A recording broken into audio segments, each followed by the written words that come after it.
Okay, so the NFL draft is coming up, right? And we got all this hoopla about all these rookie quarterbacks that's coming up, or rookie quarterbacks in general, or just quarterbacks. Let's just do it like that. And it's been a very interesting, you know, thought process I've been seeing around people, more so than just the generic. You need a quarterback. If you ain't got a quarterback, you can't win. I was like, you get the rookie quarterback and all that, because I was like a lot of those talking points don't fully have nuance. And lately here, I was like, people have been giving a little bit of nuance to it, and also some new way to different way to thinking that I haven't heard. That I don't think people are going to try, but I don't actually understand it. And maybe some of it is sort of talking out of like the Sony neck with it, or being like or playing too much video game with it. And so for point talking about, hey, the rookie quarterback thing is sort of a myth, but not. And this is why I say that. The whole thing around a rookie quarterback is we want to start over the whole scaling, get them when they're on a cheaper contract, and try to win that way, which is a good method of thinking. Except for none of the damn quarterbacks that really is in the Super Bowl are ever in their rookie contract. Like it's been fair, like really rare. I think Jalen Hurts was really the only one that was like on his rookie scale, to be honest. And I was like, I guess maybe you can sort of throw in Brock Purdy in there a little bit, just because like even though I was like, cause they got to the Super Bowl with him, and they almost made it to another one, and he's on a really cheap contract. But for the most part, yes, it's been the same person of like Patrick Mahomes and stuff. But if you look at most of the quarterbacks that are really in that chunk, most of them are going into the second contract or just signed their second contract. So this whole process that people been doing for like the last like 10, 15 years that I've heard people talking about it had just really been malarkey. Now, what I will say is the reason I said it's sort of not fault, because I like the premise is really great. Nobody has practiced it, and that's sort of been the issue. Is that it's sort of been this myth that everybody just talks about until really this year that I've seen. Like for instance, the Houston Texans, they're totally taking advantage of like, oh, this is our quarterback. This is what we doing. We're loading up on all these spots. The Dolphins, that's what they were doing for a while. It's like like now it's going to be about to be the pay the piper, but they was over here just building around this team. Tyreek, Chubb, Jalen Ramsey, and just snagging enough players. I was like they were Armstead and all this other stuff of just like, hey, why we got them cheap? So I was like, there's been quite. I was like, Packers, not. I was like, not really too much of the Packers, but so I'm like, we starting to see a little bit more of teams being like, hey, let's actually do this. The Bears are doing that right now with all the people they're getting: Montez Sweat, DJ Moore, Keenan Allen. And that's what always used to drive me insane. That y'all were priestess, but nobody would ever go out and sign the free agents. They would still just be like, well, we got 3-4 years to rebuild. And it's like, to who? No, you don't. Like, that's like to be honest, you never really had that much time to rebuild. I know they're firing coaches left and right now, but they wasn't even really doing that back then of being like, hey, you got 3-4 years to really rebuild. I was like, you really got 4 or 5 years depending on, and a lot of times they would give the fifth year to quarterback when it's like they sorry, but you're still gonna do it because you're like, I just got hope. Which I was like, they got a little bit smarter about now, just being like, yo, maybe not. But I am least glad that now it's like, yeah, now that you actually when you got them on that small number, go ahead and sign some free agent. And guess what? Now because you didn't have your quarterback signed to a big deal, you don't have to be so wary of the free agent not also working at the same time. Because like I could understand back in the day that you're like, oh, I don't know, we should give this person this type of money because what if he doesn't work out? Now we're just screwed. Now they're like, it doesn't matter. I was like, our quarterback is so cheap that it's like, cool, we give him 2 years and we're done or whatever. So that's one thing about the quarterbacks, the rookie quarterback stuff that I'm like glad has been actually implemented. Even if it's not full on, just because I still think that I'm like, like for instance the Titans, they signed Calvin Ridley to all that money. I think it kind of looks like they're gonna give Will Levis a shot, but I'm just like, do more. What the hell else you got to lose? You might as well, like that's what they did with Jalen Hurts. Like when he was on a rookie contract, they went ahead and got AJ Brown. A lot they got Devonta Smith, but they also got AJ Brown. One, they could bring him in because he wasn't costing money, but then you see what the rest they added: Bradbury, Slay, and so I'm like, they went all in as well too. So I'm like, you do have some teams that implement it, but not enough to do it at the amount that we have all these rookie quarterbacks. But another wild thing that I was like started noticing that people were talking about is two things. One is drafting a quarterback while you sort of have a quarterback, a la like what the Packers sort of done, or the Eagles when Andy Reid used to be there kind of thing, where it's like, yeah, you got an established starter, but you draft somebody else as a quarterback. May it be in the first round or in the next couple rounds, but somebody that has enough potential where you're just not going, where you're just like, because I was like, if you're a fifth, sixth round pick, look, Purdy's an outlier. Even somebody like Dak being a fourth round pick, that's an outlier. No, none of them quarterbacks are really getting a shot, to be honest. Like, but if you're a second, even a third, you sort of get a shot. And I'm like, if you got a quarterback, you should still draft a quarterback. But I like the idea that it's like, hey, just in case you screw up, we got the quarterback right here. And it's worked when you got in the middle of the pack quarterbacks. You don't do this when you got Allen, Lamar, Patrick, Burrow. No. You don't do it for them. You do it when, like, the Minnesota Vikings should have did this damn thing when they had Kurt. Should have been a no-brainer. I was like, the Falcons tried to do it with Ritter. It just didn't work out. I was like, somebody like the Giants might have should have did this in some type of way. Where it's just like, that way you don't have to feel like you got to sign a mediocre quarterback to some big money. But you don't see it really that often, and it's really weird that you don't, especially considering the fact that I'm like, all these starting quarterbacks are not really making it the whole year. So what does it hurt you to go ahead and draft a quarterback middle in the round, sort of giving him a chance? I was like, the friends like the Browns are sort of doing this. Like they got Watson, and even though they brought in. They had Walker last year. It didn't really work out, but they had Dorian Thompson. And I was like, young dude, but he was like really raw. But guess what? This year, they're not really getting rid of him. They got Jameis Wilson as the backup because you want a competent backup as, with that type of team. But they still are keeping him. And I was like, guess what? He could be sort of a project. They could see if they could build him up some more to where it's like, hey, Winston's a rental and he's gone, and we'll see how Watson and stuff goes and stuff like that. And maybe he develops into something.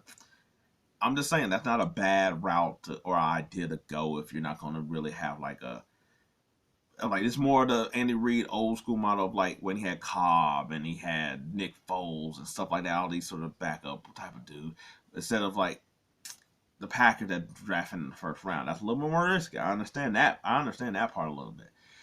That's why, like, for instance, like with me, I'm like, you got Tua as a starter, draft a quarterback, and that way, if Tua doesn't do what you need him to do, hey, we got another quarterback involved. I was like, just sort of like what, almost seemed like what Dallas is sort of doing with Trey Lance behind Dak. I was like, we don't know how great or good or all right he is, but hey, it still could be a plan if you want to take that route. Which goes to my next point is that I was like, which is sort of new that I've heard, and I agree with it more than some other people, is that to me, I understand the scarcity of quarterbacks. I really do. I was like, there's not that many to go around. But does that mean just because there's not that many to go around, or you're scared you're not going to find one that's confident in this one, that you still shouldn't pull the trigger anyway? And by that, it's like Dak this year is in got 1 year left. He could walk if they don't sign him at the end of next year or at the beginning of the league year next year. Then they don't have a quarterback. And this is just like everybody's like, oh my God, no, you can't. You got to sign him. What you gonna do if you don't? What's the contingency plan and all this other stuff? And I'm like, the contingency plan is to draft another damn quarterback. What you mean? Like, go get another quarterback. That's what the plan is. Guess what? When you don't have a quarterback, you go find a quarterback. So guess what? Just do this again. Now the whole thing is like, it's like, well, what? It's like, do you want to go back into? It's like it's sort of with like the NBA. Like the NBA is sort of like, do you want to be at the top or you want to be at the bottom? Nobody wants to be at the bottom, but you'd rather be at the bottom trying to find that player that's going to give your franchise a chance to turn it around. Be somebody. I feel like you have something either build around or strive for like top seeds and championship. Where the people don't want to be in the NBA, that little lower middle pack. You know, like how the Bulls are. You don't want to be there. How the Hawks are. You don't want to be there. You rather be. I was like, it'd be great if you're the Celtics, sure, or the Bucks, you know. But I was like, guess what's not bad? I was like, the Heat's not bad. Philadelphia not bad when Embiid plays. You know, the same thing with the West. I was like, look at them. When you got your star player, it's really great. When you don't, I was like, but you're searching for that play. You want to know where you hate to be at? Middle, where nobody cares to see you, and nobody think you can, and you don't think you can do nothing. Same thing with the NFL. Look, do you want to be a bottomless franchise? No, but if there's something actually a thought process of just being like, hey, I could sign this regular ass quarterback, double the money of a good quarterback, or I could be like, hey, I'm gonna just trust into my team system. I don't understand why more teams don't sort of do that. Cowboys, for instance. I mean, I think it'd be good for both parties if Dak went somewhere else, and if the Cowboys just said, "All right." I don't think it'd be that worst thing in the whole thing of being like, "All right, cool, let's do more of the team, fill in spots that we could that." Instead of giving him big money, that we could, and to go back to the base of the rookie quarterback model. If you go and try to find a younger quarterback, cause cause yes, can these guys play at nearly elite level? Yes, they're not. I was like, they're. I was like average to great. Yes, but I think there's a lot more people in that situation than we realize. I was like, I like Dak. I really do. And I think with another team, I think he could be great. Like if he was on the Steelers, I think he would be awesome. I think he was with Cleveland. I think he'd be awesome. With the Cowboys, I was like, some of his stuff is over like done with how bad he is, but also too that I was like, but I don't think he necessarily is great, but he can be great. But I'm like, he also somebody that you can, I feel like you can get. And not saying that's just like, look on the draft, we immediately got it, and it won't be no rough throwing pain. But I'm also like, yeah, but if you sort of get somebody else at a lower amount, guess what? You might be able to fill in more of this, fill in more of that, fill in more of this. And guess what? Now you got a little bit more complete team to go around somebody else that's basically is good, not great. And I was like, that could be great. I don't think he's not elite for me. I was like, sometimes I was like, we've seen the heights that for somebody like Kirk Cousins can do. Kirk Cousins isn't that type of quarterback, but he's a good quarterback. But I think also if you had really good stuff around him, I was like, I don't think it'd be shocking that it's like, oh, he can lead a team to the conference championship. It's like the same, like Matt Ryan. I was like, however you feel about Matt Ryan, he had a really complete team around him that got him all the way to Super Bowl. But he doesn't have anything super dynamic or something like that that we feel in the same way as some of these other quarterbacks that sort of make it to this spot. But his team is really good, like how we sort of seen with the 49ers. And Brock Purdy great? No, but he's really good. But the team around him is really great and phenomenal. And that's why I'm like, so I'm like, teams like with Dak, or like I seen like somebody else talking about like Kyler Murray. It's like, why not? It's like, if somebody wants them, cool. I was like, if you feel like you could start over, you do want to start over based on your team, I don't really see the problem of getting rid of quarterbacks that aren't superstar quarterbacks. Like we have about 8 of them. After that, everybody else, I'm like, yo, if you give me 2 first round picks and some other stuff, I don't mind trading him.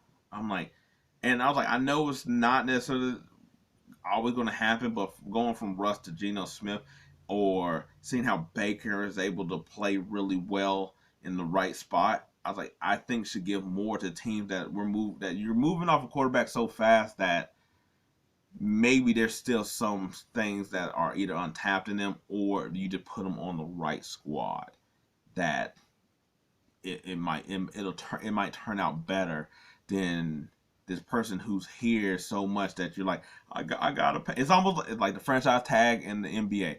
You just giving out franchise tags to everybody just because you're like, I don't know when I'm gonna have a star again. And sometimes it's like that's not the best plan.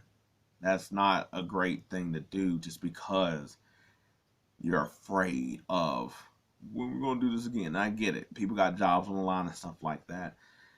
But I don't think it's outrageous at all. Like how like I was like somebody said about like Kyler Murray going to Minnesota for their 2 first round draft picks or whatever.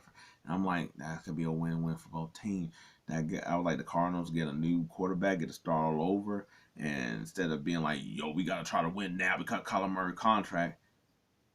I was like, they get to start over. Their stuff is bare. Whereas the Vikings, for instance, I was like, they got Justin Jefferson, Addison. I was like, they got Aaron Jones now. I was like, they got a more team that's ready to compete. So give them Kyler Murray something. Also, too, I'm like, you get a pretty good haul off. It's like Kyler Murray's a little bit further up than where the team is. So it's like, guess what? Now you're going to have a dude there that's just going to just be there because you're like, I'm afraid of what's going to happen with my team. I don't have a star quarterback.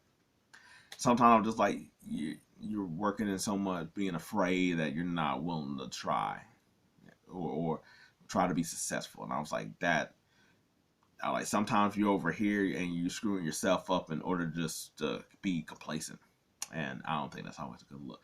Anyway, that is my thoughts on how all the quarterbacking and this quarterback talk has been going on for the last, I mean, for decades, but recently here too as well. I was like, I was like, with some of this is also where they're scared of like the scarcity of quarterbacks. Also, why we got like possibly 6 quarterbacks that are going to go in the first round, which tells you that at least maybe like at least half isn't going to be good, and sometimes it's outrageous. But hey, that's for another day. Anyway, what do you think about any of these associated with the quarterbacks? Let me know. Until then, I have more draft talk.